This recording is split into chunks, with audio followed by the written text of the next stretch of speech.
Ser adolescente pra mim é uma mistura de tudo. É uma fase em que a gente precisa ter muita paciência, muita calma. Eu não sei, gente. É composto de várias fases. Tem hora que você tá mais madura, tem hora que você não tá, tem hora que você escuta mais seus pais, tem hora que você não liga muito. Todos os sentimentos ao mesmo tempo. Uma hora é uma coisa, outra hora é outra coisa completamente diferente, no mesmo dia, por milhões de motivos diferentes. E é questão de você ir aprendendo com as experiências. Acho que é isso. A adolescência é uma fase de transição bastante grande, né? Onde existem várias mudanças, não só corporais, mas uma série de mudanças cerebrais, uma reorganização cerebral, onde está se deixando a fase, né, do ser criança para se tornar um adolescente e depois um adulto. Essa fase não necessariamente é uma crise, para alguns adolescentes é uma crise sim, mas pode ser uma fase tranquila para muitos outros. Oi, eu sou Estela Celano e essa é a estreia do programa mais esperado de todos os tempos, Papos em Série, que vai falar sobre o universo adolescente. Quem são eles e qual é o seu olhar diante do mundo? A cada semana, convidados vão debater aqui com a gente diversos temas, sem querer rotular ou definir qualquer coisa, apenas nos ajudando a ampliar a discussão. E para começar, porque afinal de contas o tempo é curto, internet, um tema mais do que instigante: liberdade e independência. Quais são os verdadeiros limites na relação entre pais e filhos?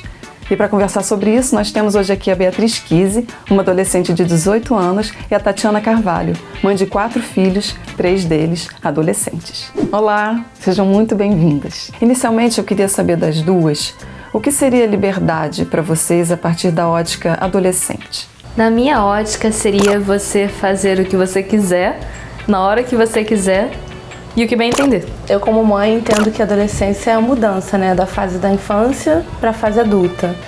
É a transformação do corpo, onde passa toda a questão hormonal, o crescimento, a transformação do corpo propriamente dita, e juntamente com isso vem a maturidade, né, adquirir a responsabilidade, ganhar liberdade também, como a Beatriz falou, mas junto com a liberdade vem o peso da responsabilidade, né? E eu sempre tentei colocar da forma de que a responsabilidade, ela traz mesmo as consequências, né? Então, assim, tudo que nós fazemos, temos que arcar com a responsabilidade. Assim como eu assumi a maternidade, mesmo sendo jovem, né? A minha mãe me apoiou muito, eu fui mãe solteira, não casei, não tive o pai ali, embora ele tenha assumido, né? Prestado ali o nome na certidão de nascimento, mas eu tive o papel foi integral, né? Fui mãe solo, né? Até hoje. E assim, tive esse compromisso, né? Com a minha atitude.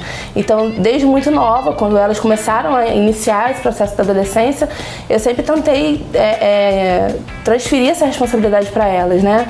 De que todas as atitudes que elas tivessem a partir daquele momento, elas teriam que arcar com a responsabilidade das atitudes delas. Assim, conforme vocês vão crescendo e a gente ainda vê o filho como criança, né? E aí, quando a gente escuta pela primeira vez aquela frase assim: mãe, me deixa. Mãe, a vida é minha. Aí que a gente toma aquele choque, né? Eu acho que o conflito ele começa a existir nesse momento. E você, Beatriz, já falou alguma frase dessas no calor da emoção? Acho que já. Alguma hora eu já falei pra minha mãe: mãe, que saco, você não me entende. Mãe, hoje em dia, normalmente, por exemplo, mãe, eu tenho 18 anos, pelo amor de Deus. A trajetória dura até hoje. Toda vez eu estou na casa do meu namorado, meu pai, 10 horas em casa. Se chegar 1 minuto depois, ele me dá esporro. É 10 horas em casa, não é 10 e 1 em casa. Limite, nossa, meu pai sempre falava de hierarquias. Eu sempre me senti muito injustiçada. Mas pai, você faz isso comigo, então por que eu não poderia fazer isso com você? É uma hierarquia aqui em casa. Isso sempre me irritou profundamente. Muitas vezes os adolescentes se sentem incompreendidos, né? E quando eles são abordados em relação a isso, eles muitas vezes falam do fator confiança, como se os pais não confiassem neles. Mas é difícil colocar na balança esses dois lados, né? Aquela coisa de quando você é criança, vai dormir na casa do coleguinha e aí os pais às vezes não deixam, porque às vezes não confiam, não sabem como o filho vai se comportar. Então, a partir de uma determinada idade, você já tem que começar a permitir que a criança desenvolva algumas atividades sozinhas, para ela ir se descobrindo como ela se comporta fora da presença dos pais, né? Porque aqueles ensinamentos que você dá à criança em casa, se ela não tiver oportunidade de exercitar aquilo ali fora da presença dos pais, ela não vai saber como ela reage sozinha. A confiança e a responsabilidade e as consequências, elas andam juntas, né? Então, assim, você precisa dar oportunidade para a oportunidade gerar maturidade. A gente pede muito que os pais confiem na gente porque a gente pensa, eles deram a educação pra gente, então, caramba, se eles não confiam na gente pra gente não agir de tal forma, como é que eles acreditam naquilo que eles ensinaram pra gente? A gente fica nesse conflito de, caramba, eu tô crescendo, você tem que acreditar em mim, você tem que acreditar que eu vou conseguir lidar com tal coisa, eu vou conseguir ir para outro lugar, eu vou conseguir me virar sozinho. Porque é o que a vida pede da gente acabar se virando sozinho alguma hora. Mas vocês têm que acreditar no seu filho. E por isso que a gente fica dando assim, meu Deus, acredite em mim, confie em mim que eu vou conseguir fazer as coisas. E, por exemplo, um pai que dá liberdade demais, ele pode ser considerado negligente? Eu acho que nenhum dos dois extremos é bom. Se a pessoa libera demais, a criança ela vai acabar fazendo demais e não aprende o que é limite. E quando chegar na vida adulta, ela não vai conseguir ter os próprios limites, por exemplo, num trabalho. Ela não vai conseguir ter esses limites. Mas se a pessoa aprende mais, isso é muito ruim, os pais não entendem isso. Porque, pais, acreditem na gente, a gente vai fazer o que a gente quiser, vocês deixando ou não. Isso vai ser muito pior se vocês pararem a gente. Ah, não, isso é errado. O certo é vocês conversarem com a gente. Se você souber parar na hora certa, mas também souber liberar, é a melhor coisa que existe. E o principal fator que tem que ter entre nós, pais e filhos, é a conversa. Você tem que acreditar na gente e também confiar na gente. O principal, pra mim, né, pra estabelecer esse meio termo é justamente isso, é o diálogo, é a orientação acima de tudo. Então eu acho que a liberdade vigiada, né, a liberdade controlada, a liberdade assistida, né, que é o termo que eu costumo usar, é a liberdade assistida. Você vai, mas vai aonde? Vai por quê? Vai como? Vai de que forma? Vai, mas volta como? Vai, mas volta de que horas? Né? Como é que vai ser isso? Então é mais ou menos isso. Vai, mas cuidado. Então, assim, acho que dá pra gente equilibrar bem isso e todo mundo ser feliz. Acho que é por aí. E sobre as escolhas? Essa é uma fase que a gente começa a planejar o futuro, né? Como é que o pai pode ajudar sem interferir diretamente? Eu sempre tive um sonho, que é seguir a carreira artística, só que meus pais sempre tiveram muito medo disso. Não, você vai morrer de fome. Não, olha o que você está fazendo com a sua vida. Não, não faz isso. Nesse país ninguém dá valor à cultura. Aí eu, gente, mas é o que eu amo fazer. Não tem como eu seguir outra coisa. E nos 15 anos eu falei, e eu sempre pensava, eu não consigo me ver fazendo outra coisa. E nos 15 anos eu pensei em fazer psicologia. E minha mãe falou assim, Graça, você vai fazer alguma faculdade, porque aí pelo menos você consegue sustentar de alguma forma, e quando te sustentar, você segue em frente. Mas na parte artística é muito complicado. E eu, no fundo, hoje em dia, eu entendo o lado deles, mas assim, você tem que entender que assim, não vai adiantar. Meus pais sempre me ensinaram que faz o que você gosta, porque não adianta você levantar todo dia pra fazer alguma coisa que você não gosta. Tem dias que você fica assim, né, uma coisa que você gosta. Então, foi muito complicado pra mim, até chegar à psicologia, até eu conseguir entrar na faculdade e falar, não, eu tô gostando dessa matéria. Porque minha mãe tava desesperada de eu não gostar e não saber de novo, entrar no escuro de o que eu vou fazer de faculdade. Tem uma área que eu procuro não interferir muito.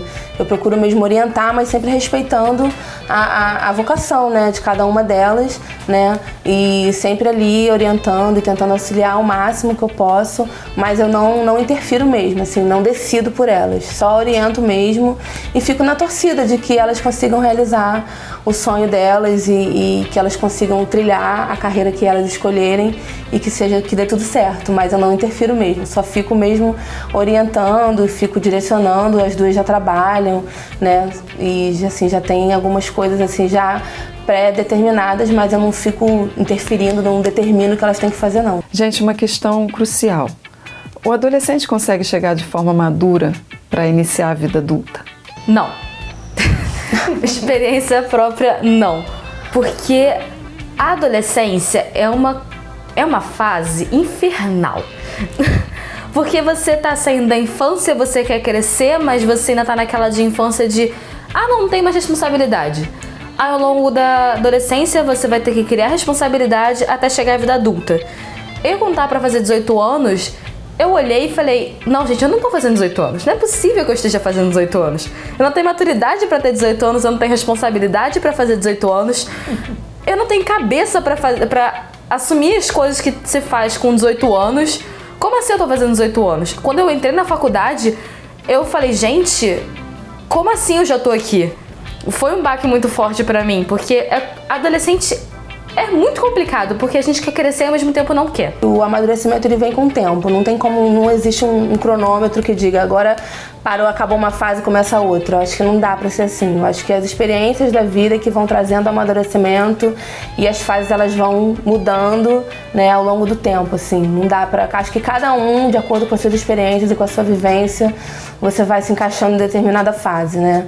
Acho que é bem por aí, não dá pra você determinar mesmo isso, não. Bom, gente, então, pra terminar, eu queria que vocês dissessem 2 palavras, sem pensar, que deveriam ser adicionadas no diálogo entre os pais e os adolescentes. Bom, pra mim eu acho que confiança e parceria é fundamental. Pra mim é desculpa e confiança também. Muito obrigada, meninas, por estrearem com a gente o Papos em Série. Eu aproveito para perguntar para você, adolescente, qual a sua opinião sobre o tema? Deixe o seu comentário aqui embaixo. E se você gostou do programa, não se esqueça de curtir e se inscrever no canal. Esse é o nosso primeiro, mas a cada semana um novo assunto. Um beijo e até o próximo programa. Esse mundo à volta faz com que a adolescência hoje seja um processo bastante difícil, muitas vezes. É claro que se você tem uma família que te dá apoio, uma família que consegue te deixar questionar, que consegue te deixar pensar e repensar, né? E que te ouve, fica muito mais fácil para o adolescente que ele vá, mesmo com todos os conflitos, mesmo com toda a agressividade que ele muitas vezes demonstra, né, com o bater de frente que todos os pais conhecem, quem tem adolescente conhece, o adolescente bate de frente para que ele possa ir, né, descobrindo a sua individualidade, se descobrindo e arquitetando o seu próprio desenvolvimento. É uma fase muito boa, por enquanto é a melhor. Mas é difícil, é complicado e tem que ser muito paciente, ter muita calma e é isso, seguir a vida e é isso.